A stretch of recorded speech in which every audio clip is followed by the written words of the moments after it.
What were the like three major challenges you faced? First challenge was lack of clear information and guidance. इन जब civils का सोचा तो फिर बाबा टुक मी to various, मतलब जिन्होंने करियर में अपने बहुत ज्यादा अचीव किया है. We went to meet person from army, we went to meet a principal, we went to meet a social worker. हम लोग वहां पर गए और फिर हमने जानना चाहा कि यूपीएससी क्या है. बट टू माय सरप्राइज मैं अभी भी ये बात कहता हूँ कि किसी को पता नहीं था एक्चुअली ये एग्जाम होता क्या है, इसको करते कैसे. सबको पता है कलेक्टर होता है शहर में, लेकिन कलेक्टर बनते कैसे हैं ये किसी को प्रोसेस पता नहीं था. इवन 1% टोल्ड में कि कुकिंग बुक जो होती है वो भी पढ़ लो, हो सकता है कुकरी से रिलेटेड, आपका कुकिंग से रिलेटेड कोई सवाल कर ले. First challenge was this. Second was lack of environment in especially the place where I belong to, Aurangabad. वहाँ पे कोई जो है वहाँ पे कोई इसमें ना माहौल था, ना लाइब्रेरी, ना मटेरियल कुछ ऐसे.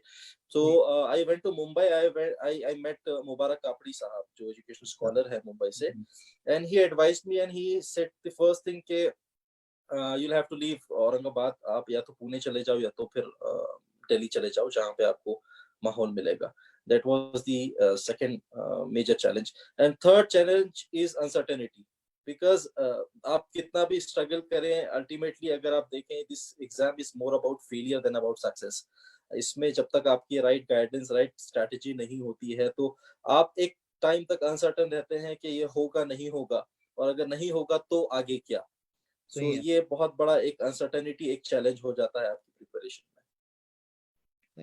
तो वो और मोटिवेशंस क्या रहे, मतलब ऑब्वियसली फैमिली है या फ्रेंड्स हो सकते हैं, या what kept you know going कि चलो करना ही यार, अब कर ही लेते हैं. What was the motivation factor behind that? Immediate motivation तो फैमिली एंड फ्रेंड्स, जो फैमिली का बिल्कुल लाइक पिलर सपोर्ट रहा कि नहीं. यूजुअली होता है कि एक और दो अटेम्प्ट के बाद फैमिलीज बैकअप कर जाती है, आपको इंसिस्ट करती है आप कुछ जॉब करिए या फिर आप कमा कर लाइए, तो वो कभी नहीं रहा. सेकेंड चीज रही कि I was very lucky enough कि मेरे बहुत अच्छे दोस्त मुझे मिले हैं थ्रू आउट द प्रोसेस. जब स्पेशली जब थर्ड अटेम्प्ट मेरा था तो मैंने डिसाइड किया था कि बस मैंने अब छोड़ देना है, आई गो फॉर समथिंग एल्स, मुझे कुछ मिल नहीं रहा. तो उस टाइम पे फ्रेंड्स न्यू दिस के नहीं ये लड़का कर लेगा, तो देवर काइंड ऑफ के नहीं. एक मेरे दोस्त ने इस हद तक सपोर्ट किया कि नहीं क्या वजह है छोड़ने की. आई सेड कि अब घर से पैसा मांगने में शर्म आती है, तो ही सेड के कितना खर्च आता है एक साल का. आई सेड कि अराउंड दिल्ली में रहकर अगर आपको मटेरियल, कोचिंग वगैरह, बेसिक टेस्ट सीरीज भी करना है 2.5 लाख का खर्चा आता है. तो to my surprise within 3-4 days ही sent that money to my account.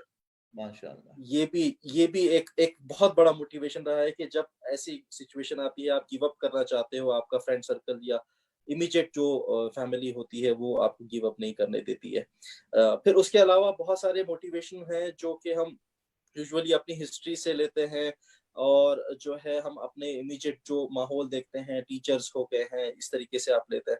तो औरंगाबाद इटसेल्फ आई थिंक हमारा सिटी काफी है मोटिवेशन के लिए. चाहे वहां पे आप देख लें, आप वली दकनी से शुरू करें, अबुल आला मौदूदी साहब हैं, वहां पे डॉक्टर रफीक जकरिया हैं, फिर आप जो है वहां पे जाकिर हुसैन जो है, मुझे अभी पता चला है, जो एक्स प्रेसिडेंट ऑफ इंडिया रहे हैं, उनकी पैदाइश औरंगाबाद की ही है.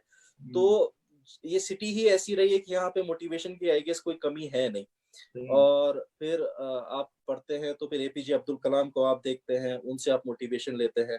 तो थ्रू आउट, और सबसे बड़ा इसमें एक उर्दू लिटरेचर होने का बैकग्राउंड एक होने का फायदा ये था कि आप उर्दू पोएट्री पढ़ते हैं. उर्दू पोएट्री में जब आप डॉक्टर इकबाल पढ़ते हैं, फैज पढ़ते हैं, तो एक जब भी आप चाहते हैं कि आपके जज्बात को थोड़े अल्फाज मिल जाएं, तो ये दोनों काफी होते हैं आपके लिए इनर मोटिवेशन जनरेट करने के लिए.